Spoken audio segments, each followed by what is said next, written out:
monsieur Philippe de Cherizet. Donc, le marquis de Cherizet. Oui, le marquis de Cherizet. Bon, alors le marquis de Cherizet qui dit un peu n'importe quoi aussi.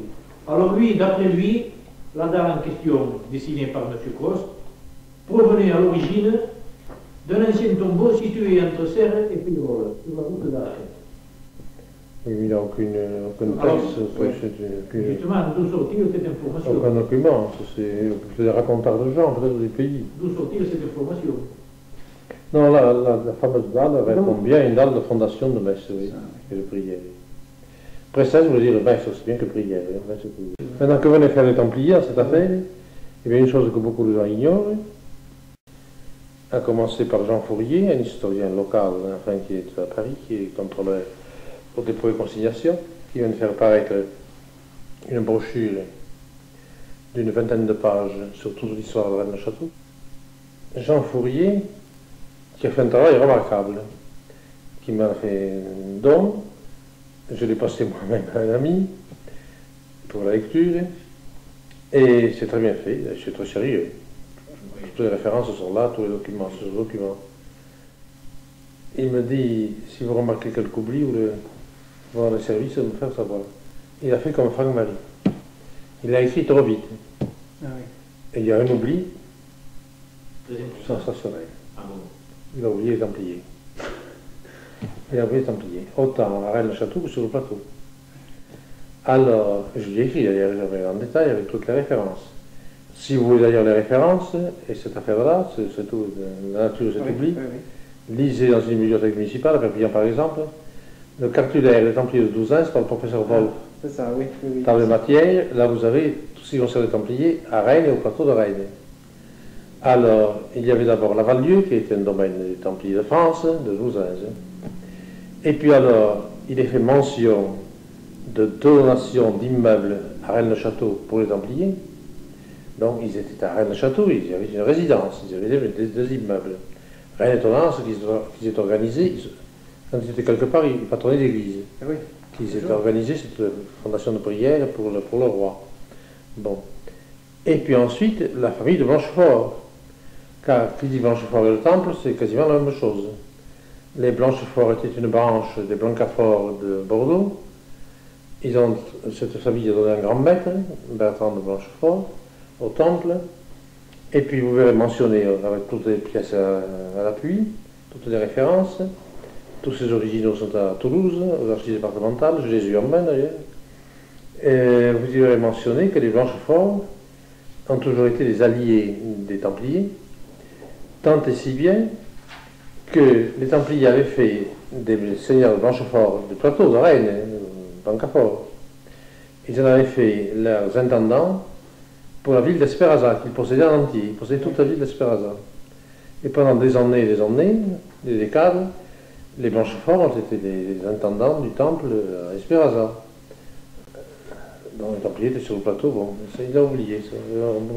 J'ai tellement de faits qu'on oublie toujours quelque chose. La dalle de Comso, que j'ai vu de mes propres yeux. Ah, voilà, oui. La dalle de Comso. Voilà, de Comso. Là, je l'ai vu de mes propres yeux. Là, je vois la dalle de Comso, c'est Comso, oui. Oui, donc ça correspond, la représentation qu'on donne de cette ne correspond pas. Ah non, il y a quelque chose que je n'ai pas vu, moi, personnellement, que je n'ai pas vu sur la dalle. C'est au verso. Celle-ci. Le verso, il n'y avait rien du tout. Ah. Rien, c'était lisse. Alors, celle, belle, et le chiffre donné en latine. Ça n'y était pas. Ça n'y était pas. Donc, moi, on m'a... C'est la partie gauche, donc, qui serait authentique. C'est la partie gauche, C, c'est ça, donc nous avons fait la Sauzée. Si, on a fait Sauzils, enfin, une interprétation possible. PS Précon, toujours les Templiers. Parce qu'il le mentionne, chez ça, il y a eu une très bonne interprétation.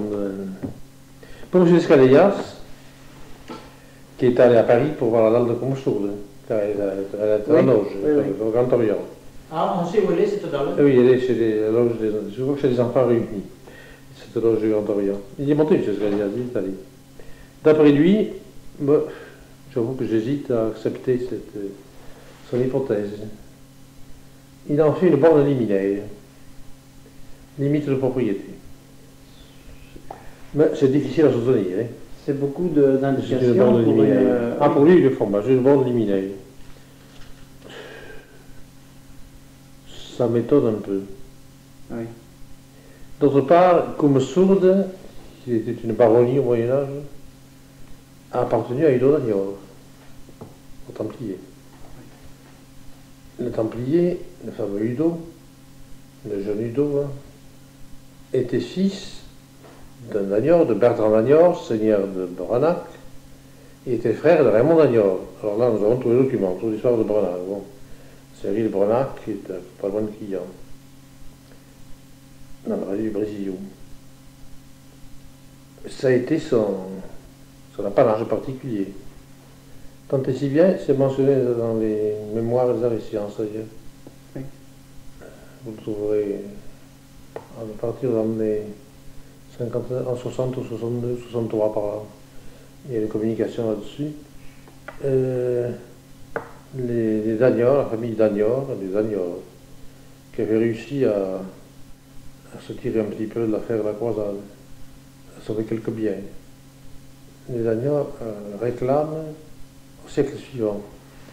Au siècle suivant, donc 14e, vers 1250-1260, réclament la restitution de Comossourde, comme bien de famille. Comossourde, qui avait été l'apanage donc de Udo d'Aniol, second fils de Bertrand d'Aniol. Le droit d'aînesse n'existait pas à l'époque. Il est venu bien après le droit d'aînesse. On donnait quelque chose à tous les enfants. Est-ce qu'il y aurait un rapport entre Rennes le château et cette pierre, d'après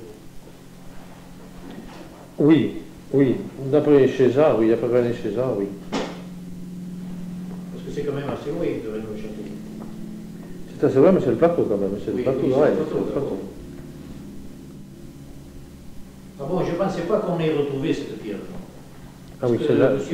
monsieur de Sède disait dans son livre qu'elle avait disparu, que monsieur Gross, qui faisait partie d'une secte johannite, voilà ce qu'il disait, l'avait emportée à Paris et qu'on ne savait plus ce qu'elle était. Joannique, c'est exact. On peut être Joannique et formation en même temps. On peut être formation sans être Joannique. On fait une cause Oui, et oui. Joannique. Il l'a emporté à Paris, c'est exact. Il l'a emporté. Elle a été retrouvée alors, puisque À Paris, oui. Monsieur Descalias y est monté. Elle a été reçue très aimablement d'ailleurs par les héritiers de M. Gross. Elle a été reçue à cette loge. Oui. Elle est à Paris. Je crois que c'est la description qu'on en a donnée. oui, je crois que c'est mentionné ainsi dans le manuscrit de M. Gross. Oui, je crois qu'il l'a trouvé dans une faille, n'est-ce pas, étroite. Oui. Qui c'est qui est monté là-haut? Il y a des personnes qui sont allées, qui ont retrouvé les lieux, l'emplacement, Oui, oui. la cache où se trouvait la. Pourquoi elle a été mise dans une cache aussi? Elle indiquait bien quelque chose. Donc elle était cachée, elle n'était pas. secret. Disons, est-ce que tout le monde pouvait la voir?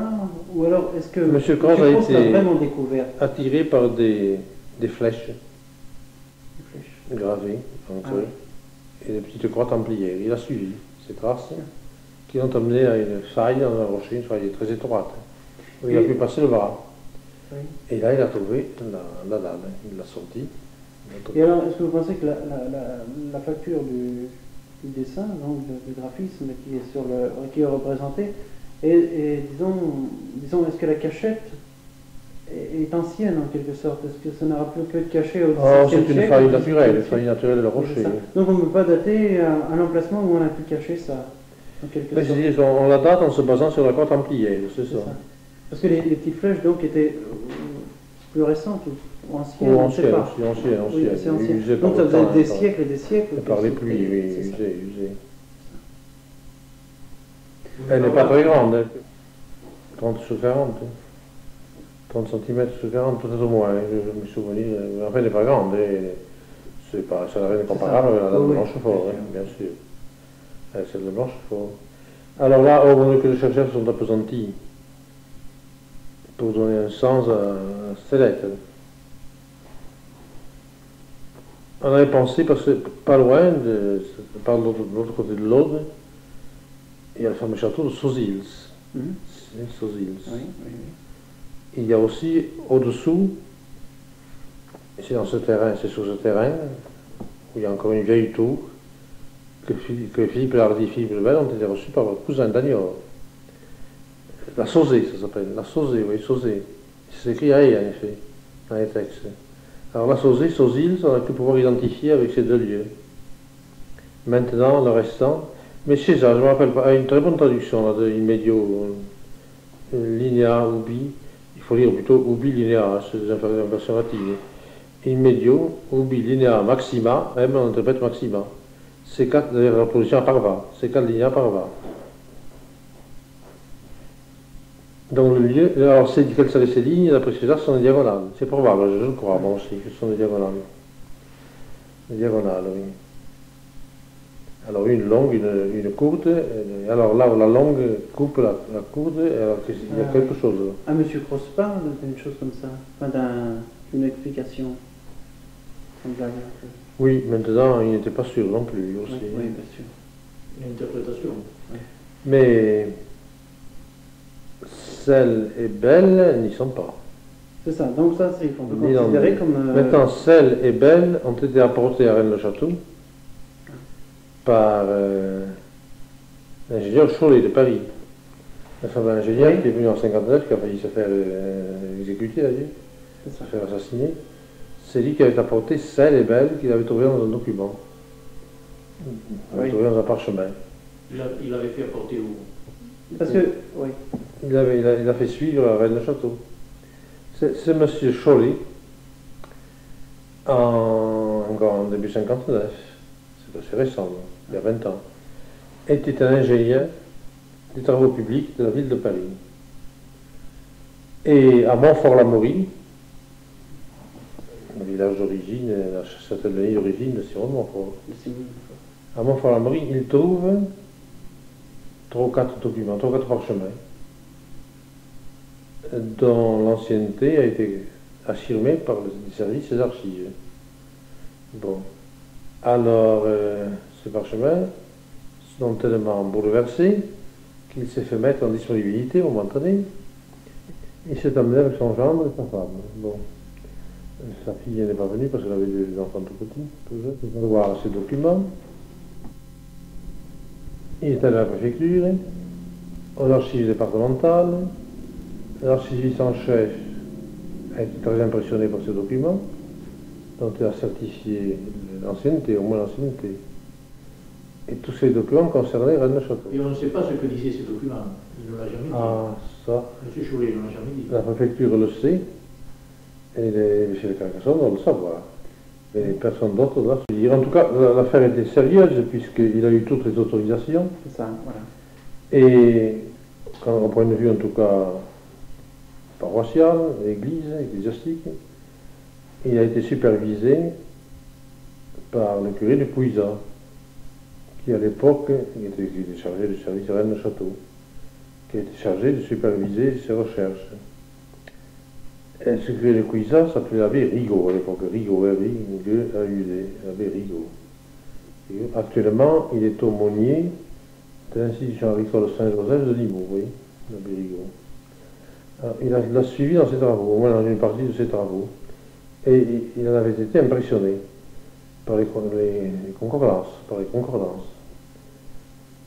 Maintenant, M. Cholet est resté là-haut 3 mois, 2 mois et demi, 3 mois, et il en est parti brusquement à la suite de son attentat contre sa vie. Mais donc, c'était sérieux, on a essayé d'attenter à sa vie. Oui, et le récit qu'il nous a fait, que j'ai entendu moi-même, c'est par lui-même. Il s'était enfermé dans l'église, comme il le faisait chaque fois, pour éviter les curieux. L'église se fermait de l'intérieur. Il était avec son gendre et sa femme, donc, et il faisait des prospections. Ils avaient peut-être ceci au mois d'avril ou au mois d'avril. Vers les 5h30, 5h30, ils terminent leurs travaux. Ils se méfiaient quand même, ils étaient prudents. Ils n'ont jamais couché chez Corbu, à l'hôtel Corbu. Ils couchaient, ils prenaient les repas et ils couchaient à Pouilza, au petit hôtel de Pouilza qui est sur la route. Il y a eu une méfiance, ils se méfiaient de Corbu. Et alors, ce soir-là, donc, c'est vers les 5h30, 6h du soir, le soleil couchant, le soleil qui baisse à l'horizon. Il ouvre la porte brusquement, d'un seul coup, la grande porte, qui s'ouvre à l'intérieur. Il a vu une ombre devant lui. il n'a que le temps, il a sauté en arrière. D'un seul coup, brusquement, sauté. Quand c'est écrasé à l'endroit qu'il venait de quitter, un madrier est considérable, un madrier a un poids considérable. Alors ce madrier venait du fait qu'il y a eu une maison en réparation par là, on avait tourné ce madrier. On l'avait suspendu au-dessus de la sortie avec des fils de nylon qui étaient sectionnés automatiquement devant la porte. Il n'avait pas juste pas d'entrée ici, il était broyé. Alors il y a eu une enquête. Moi j'ai pu trouver le coupable. Suite de ça, causant de cet incident avec M. Gérard de Seigne, je lui ai dit, il est un peu plaisante. Il y a du danger, méfiez-vous. Voilà. C'est pour ça qu'à la fin de l'ouvrage, il a mis c'est pas sans danger. Oui. Mais le danger, c'est le danger qui vient des chercheurs, la jalousie des chercheurs entre eux. Oui. Parce que c'était ça, c'est la jalousie des chercheurs.